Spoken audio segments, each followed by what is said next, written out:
Vamos a charlar ahora con Tatiana Díaz, que es la responsable del biobanco del Sistema Sanitario Público de Andalucía. Investigadora, ¿no? Responsable Díaz. ¿Qué tipo de material biológico guardan en este banco? Hola.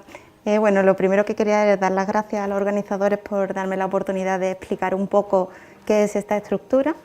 Y bueno, material biológico es cualquier tipo de material que nos podamos imaginar del cuerpo humano, ¿vale? Que es un excedente a lo mejor de una práctica clínica que se hace en los hospitales.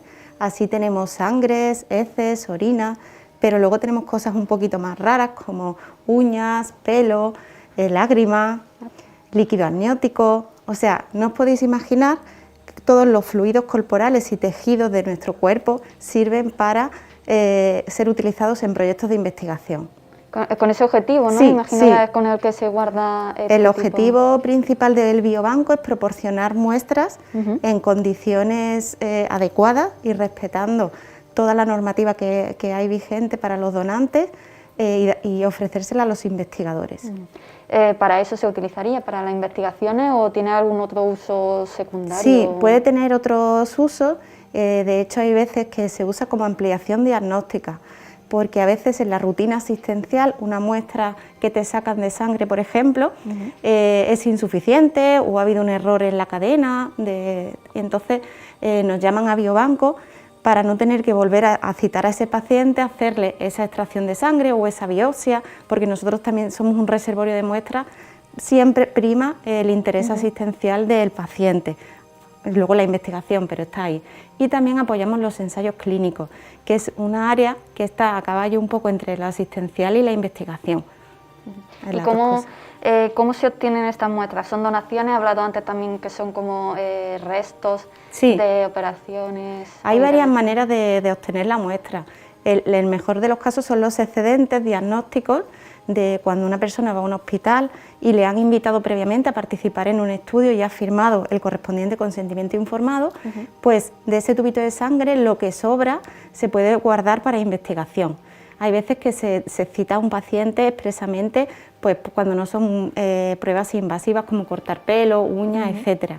Y hay otros casos que en los que la muestra no se extrae, sino que al paciente o al donante, que son donantes siempre o bien sanos o bien pacientes, forma parte de un registro de datos y entonces cuando se encuentra que es compatible con algún proyecto de investigación, se le llama a la persona y entonces en ese momento consiente o no para participar en el estudio, y de esa manera el Biobanco Andaluz ha conseguido que la muestra esté en el cuerpo humano, que es donde mejor preservada puede estar, y solamente sacarla cuando se vaya a usar, no tenerla reservada de antemano.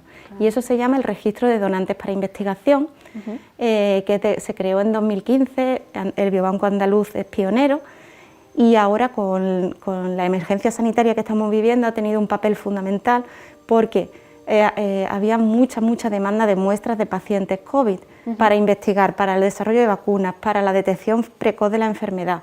Entonces no había muestras, las muestras se estaban perdiendo en los laboratorios asistenciales.